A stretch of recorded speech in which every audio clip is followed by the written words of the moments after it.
yang kita sebut hidup tuh seringkali dibikin sama orang yang mungkin belum tentu lebih pintar dari kita. Seringkali. Dan kita tuh juga akan banyak orang itu hidup mengejar mimpi yang belum tentu mimpinya dia, Mas. Wis, itu benar. Dia hidup di impian orang lain. Bisa jadi dia hidup di impian kakeknya, dia hidup di impian orang tuanya, dia hidup di impian teman-temannya, atau culture pressure. Suku A harus jadi orang Medan jadi lawyer gitu misalnya kan ya.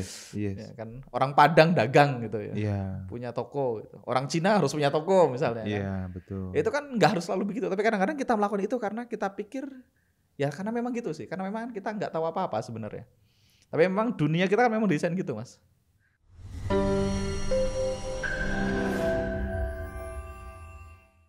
Oke teman-teman, kita lanjut lagi ketemu, masih ngobrol sama Mas Dwi Nanggara ya. Dan ini pertanyaan lanjutan sebetulnya ya. Kita tadi bahas tentang pengaruh positif dari figur otoritatif ini ya, di video-video sebelumnya. Nah, kita masih pengen tanya nih sama Mas Angga. Kan figur otoritatif itu bisa bikin seseorang nginstal keyakinan ke dalam diri kita. Kalau positif. Ternyata banyak yang negatif. Nah ini kita perlu bahas, Mas. Kalau point of view Mas Angga gimana? Figur otoritatif ternyata ngasih emosi negatif atau keyakinan yang salah.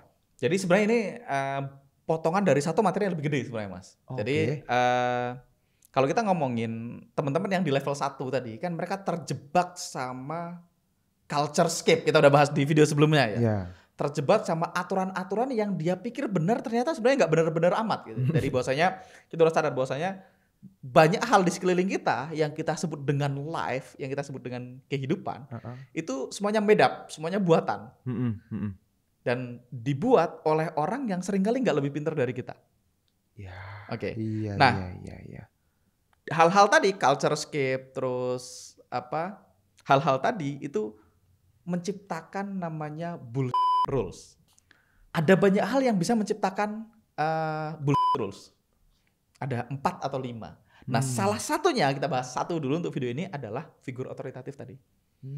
Dalam kasusku sama Pak Tung, kebetulan figur otoritatifnya ngasih keyakinan yang benar. Positif. Tapi kadang-kadang figur otoritatif itu bisa bikin kita itu mengejar mimpi yang salah, Mas. Oke, contohnya, Mas. Ada satu cerita, ada satu orang yang dia itu orang India. Orang India biasanya profesinya apa, Mas? Apa? Orang India itu biasanya kerja di dunia IT. Kalau itu hacker gitu. Banyak, Computer engineer lah orang India. Betul. Atau tukang kain biasanya mostly. Ya, aku mau ngomong tukang kain tadi. Banyak di Revoton ya. Nah, beliau ini sukunya India, tapi bukan orang India ya, sukunya India. Dan dia itu punya kakeknya ini figur otoritatif. Kakeknya ini figur otoritatif. Dan kakeknya ini adalah seorang manajer di supermarket besar. Jadi sukses lah ceritanya. Jadi di mata si anak kecil ini, sukses itu ya kakeknya itu. Nah suatu ketika Bill Gates pergi ke India. Tahun 90-an kan. Dan itu kan jadi news dulu kan, kita semua nonton berita ya. Nah, ada di semua berita di seluruh dunia Bill Gates ke India. Nah, kakeknya bilang, "Nah, kalau lu mau kaya, lu belajar komputer kayak Bill Gates." Tak keinstall. Kalau mau kaya, belajar komputer kayak Bill Gates. Nah, begitu sekolah dia jadi semangat. Jadi ini ada dampak positifnya juga, jadi semangat, dia nilainya bagus. Habis itu dia masuk ke kampus, ngambil jurusan komputer. Nah, begitu dia masuk ke jurusan komputer, dia mulai sadar ternyata dia tuh nggak suka sama jurusannya, Mas. Setiap mau berangkat ke kelas tuh kayak malas banget.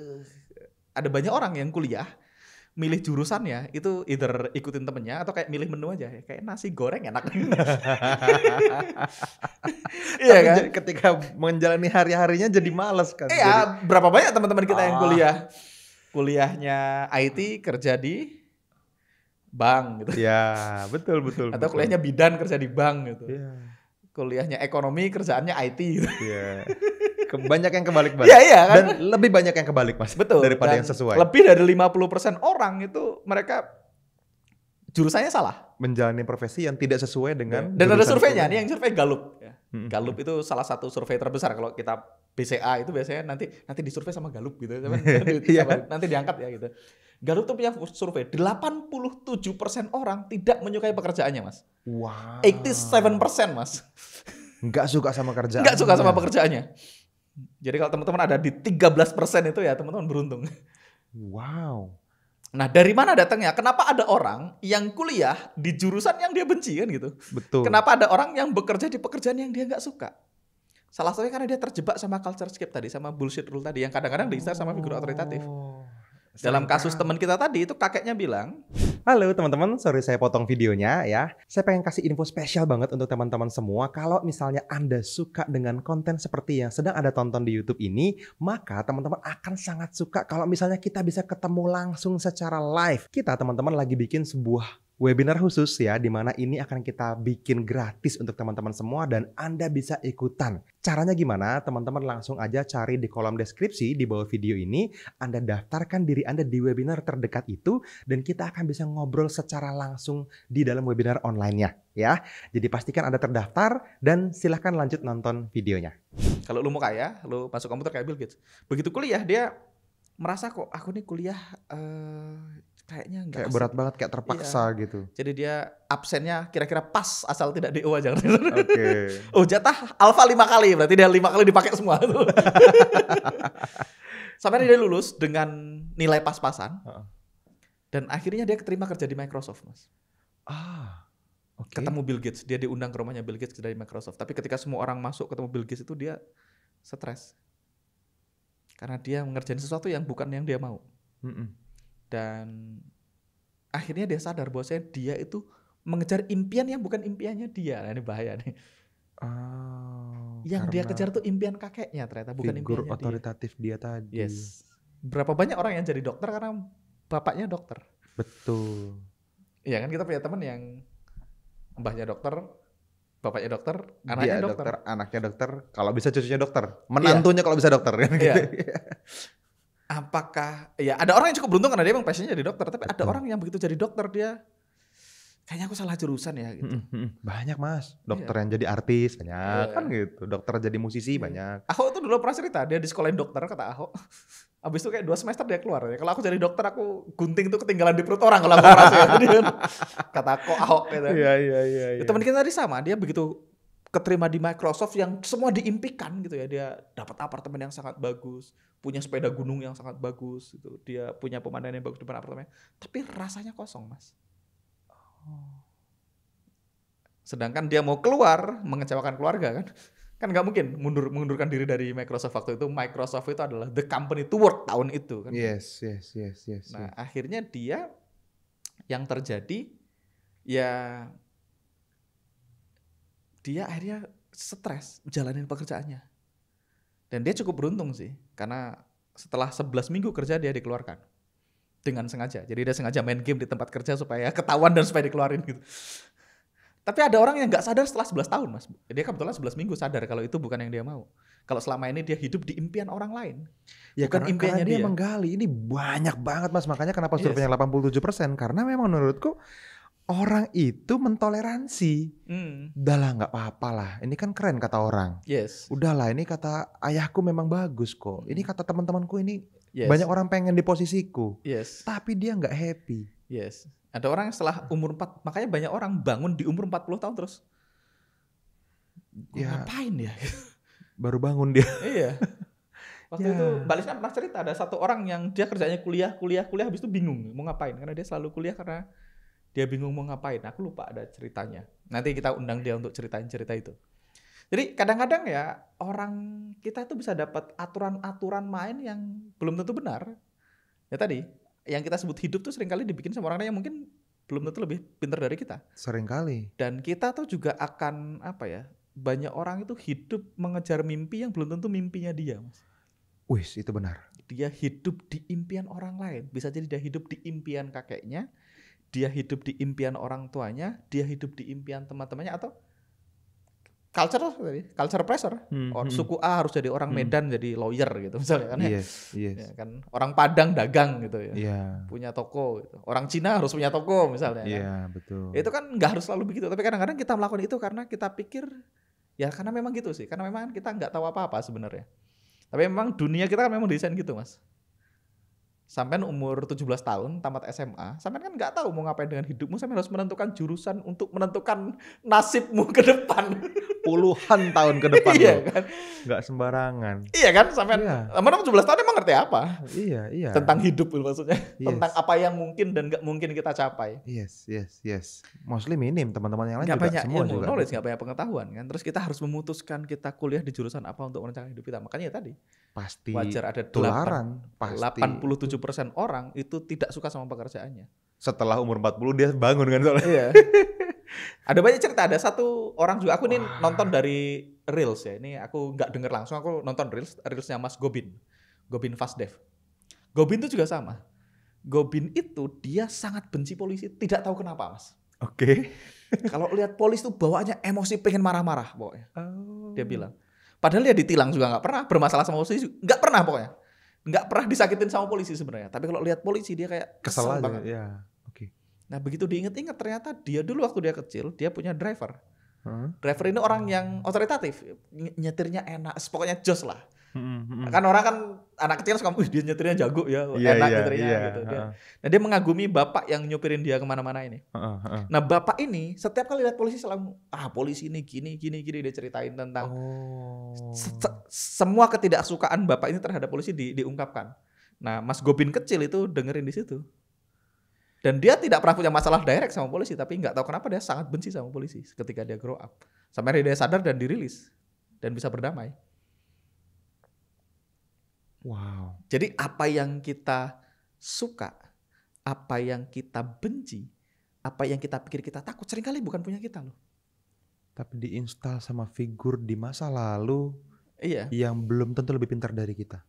Mbak Lisna itu selama bertahun-tahun dia merasa dia fobia kucing. Iya. Dia merasa dia takut sama kucing. Ternyata enggak, dia enggak pernah takut sama kucing. Begitu diurut-urut ceritanya dia enggak pernah takut kucing. Dan dia sangat senang sama kucing. Dia senang tuh liatin kita punya kucing yang punya anak-anak kecil, anaknya pada berantem, terus dia suka ngasih makan ibu si kucing itu. Dia senang melakukannya. Tapi selama bertahun-tahun dia pikir dia enggak suka kucing. Iya. Ternyata enggak, dia enggak pernah. Gak pernah punya kejadian traumatis. Iya, yang enggak suka kucing kakaknya sama bapak kan gitu. Tapi karena sering diceritain dia pikir itu punya dia, padahal bukan. Iya. Kalau kucing nggak apa-apa lah, nggak terlalu berpengaruh sama hidup kan. Lah iya, itu dia masalahnya. Tapi ada banyak hal lain yang lebih besar yang mekanismenya sama, tapi ini bumi dan langit ngaruhnya sama hidup Anda. Kalau ini ngomongin tentang cita-cita, tentang kerjaan, tentang daily life yang Anda udah jalanin puluhan tahun. Iya, tentang keyakinan-keyakinan, apa yang kita tidak mampu lakukan, apa yang kita mampu lakukan. Nah, itu seringkali diinstal sama. Wow, ini Anda perlu review teman-teman ya. Jadi ini jadi satu hal yang mudah-mudahan bisa akhirnya mengembalikan Anda ke kebahagiaan yang sesungguhnya gitu. Dari apa yang teman-teman jalanin. Karena untuk menjadi ultra kaya itu kan di kelas Money Flow Mastery kita bahas Mas. Teman-teman perlu menemukan gift Anda tuh apa. Minat sesungguhnya Anda yang benar-benar orang terbantu dan Anda dibayar itu apa. Itu satu-satu cara untuk bisa jadi sangat bermanfaat luas dan kaya dan bahagia penuh hatinya. Ngelakuin gitu. apa hal yang kita suka. Nah, tapi kan untuk menuju ke sana kan memang ya langkah pertamanya itu dulu teman-teman mesti mundur dulu kan bahwa teman-teman sebenarnya suka apa enggak nih sama yang sekarang. Jangan-jangan sekarang enggak. Dikerjain. Iya. Cek aja, tanya sama pekerjaannya. Makanya di video sebelumnya sama Mas Teguh aku sempat bahas tuh. Kalau lu total selfish, kalau kamu super selfish kamu mau ngapain? Nah itu biasanya akan membuka banyak tabir Mas. Yes. Kalau aku super selfish aku ada keluar dari kantor. Nah itu berarti bukan berarti Anda harus keluar sekarang, tapi itu berarti Anda nggak suka sama pekerjaannya. Iya benar. Nah kalau ya nggak apa-apa, sekarang dikerjain dulu, tapi abis itu cari apa yang kita suka dan mulailah ngerjain apa yang kita suka 5-10 menit per hari dulu. Bukan dalam rangka nyari duit dulu, tapi ngasah apa yang kita suka. Nah untuk itu ya memang stepnya nanti pelan-pelan Mas. Jadi kan memang orang itu kan bertumbuh tadi yang kita bahas. Level 1 kan life happen to me, kita korban. Kita hidup di impian orang lain itu udah level 2 sebenarnya. Dia udah ngejar impian. Ya betul. Walaupun masih impian orang bisa lain. Jadi impian orang lain, bisa jadi benar kan belum tentu. Jadi level 1 kan dia korban. Nah di level 1 kan udah mulai sadar tadi bahwasanya kita bisa ambil alih tadi. Dengan penggunaan kata-kata, dengan kekuatan pikiran kita bisa mempengaruhi realita kita dengan mempertanyakan aturan-aturan main yang selama ini kita pikir benar ternyata nggak harus begitu kan gitu. Yang relatif tuh tadi perlu di questioning. Nah begitu di level 2, memang level 2 nih energinya maskulin Mas. Level 2 nih energinya push gitu. Karena level 2 tuh life happen from me. Yes. Nah, jadi memang level 2 itu ya ngejar karir yang ternyata tadi bisa jadi bahagia, bisa jadi nggak bahagia. Ya nggak apa-apa, proses itu yang perlu dilalui. Jadi kalau teman-teman merasa aku nih umur 35, umur 40 aku nggak terus ngapain, santai aja. Ya nggak apa-apa, itu terjadi. Tapi kan sekarang teman-teman tahu bahwasanya ada dunia yang bisa kita menuju ke sana, kan itu. Kan tugas Anda kita. sadar kita punya kontrol untuk merubah sesuatu. Tugas kita kan nge-share possibilities teman-teman menuju ke sana. Kalau teman-teman tahu, oh ada tempat di sana, teman-teman bisa memikirkan menuju ke sana, kan gitu. Yes. Kayak kebahagiaan, uang. Tadi kan ketika kita definisikan ulang, oh ternyata ada opsi menuju ke sana. Kan selama ini mungkin teman-teman pikir opsi itu nggak ada, kan sekarang punya opsi. Walaupun belum menuju ke sana, tapi teman-teman bisa planning menuju ke sana. Nah berikutnya nanti memang ketika kita masuk ke level 3, itulah ketika kita recording yourself. Kita bekerja ke dalam. Kita udah mulai ngurusin dunia di dalam diri kita. Yang di level 3 baru nanti biasanya kita menemukan apa yang kita benar-benar pengen. Tapi ya prosesnya nggak apa-apa. Prosesnya memang kadang salah dulu, Mas. Ya nggak apa-apa kan. Nggak semua percobaan selalu benar pertama kali ya. Jadi kalau dijalanin terus nanti ketemu. Yes. Nah nanti begitu level 3 memang energinya feminim. Kalau level 2 tuh maskulin, memang push gitu. Level 3 nih energinya menerima, surrender, manifestation, yielding gitu. Withdrawal tinggal. Iya. Tinggal WD. Jadi level 3 nih energinya lebih feminim. Iya. Level 3 nih lebih life happen through me. Hidup terjadi melalui saya. Jadi level 1 dari terjadi menimpa saya, kehidupan menimpa saya, terjadi kepada saya. Level 2 kehidupan terjadi dari saya, kita yang ngontrol keluar. Nah level 3 nanti kita udah menerima, life happen through me. Jadi nah itu nanti prosesnya menuju ke sana. Nah, nanti ada level 4. Nah, ternyata di atasnya ada level 5 nanti. Nanti tapi dulu ya. 3 itu udah sangat oke lah. Seharusnya 3 itu udah happiness dapet, duit udah mulai nggak masalah kan gitu ya, udah mulai nggak ada, udah ya semuanya gitu ya. Berjalan dengan sebagaimana yang teman-teman inginkan, mulai jadi, terjadi seperti itu. Sekarang PR-nya nih kita di conclusion dulu Mas. Jadi PR-nya cek. Ada nggak aturan-aturan main yang selama ini kita pikir benar yang mempersulit hidup kita, bikin kita nggak happy? Kita cek, itu beneran begitu? Beneran kita yang mau atau kadang-kadang diinstal sama figur otoritatif? Yes. Apakah ini keinginan kita? Apakah keinginan kakek kita? Atau keinginan teman-teman kita? Untuk semua area kehidupan ya, mau kerjaan exactly. Anda, mau cara Anda berkomunikasi atau Cara membangun berpakaian. hubungan, cara berpakaian, cara jalan, cara makan, banyak banget. Ya. Makanya sosial media sangat berbahaya Mas. Yes, karena itu banyak juga jadi stres figur yang bisa kita ambil. Iya, aku kemarin ngikutin sosial media versus real life gitu. Ada banyak influencer yang posting di sosial media seolah-olah ini, padahal aslinya begini. Di sosial media ini aslinya begini. Nah itu hati-hati ya, hati-hati. Yes. Wah. Oke, lagi-lagi punya PR Anda ya teman-teman. Ya, kalau saya datang banyak PR pokoknya. Siap-siap. Pokoknya ini hanya akan didapat untuk teman-teman yang memang mulai mendapatkan insight dan serius ngerjain PR-nya. Jadi ambil ini sebagai sesuatu yang teman-teman semangat gitu ya. Wah asik nih, ini dia nih gitu ya. Jadi ditemuin satu tambahan roadmap baru untuk menuju level Anda yang lebih baik. Gitu. Thank you so much Mas Angga. Siap. Kita akan lanjut ngobrol lagi di kesempatan lain. Thank you teman-teman yang ikutin sampai akhir. Dadah.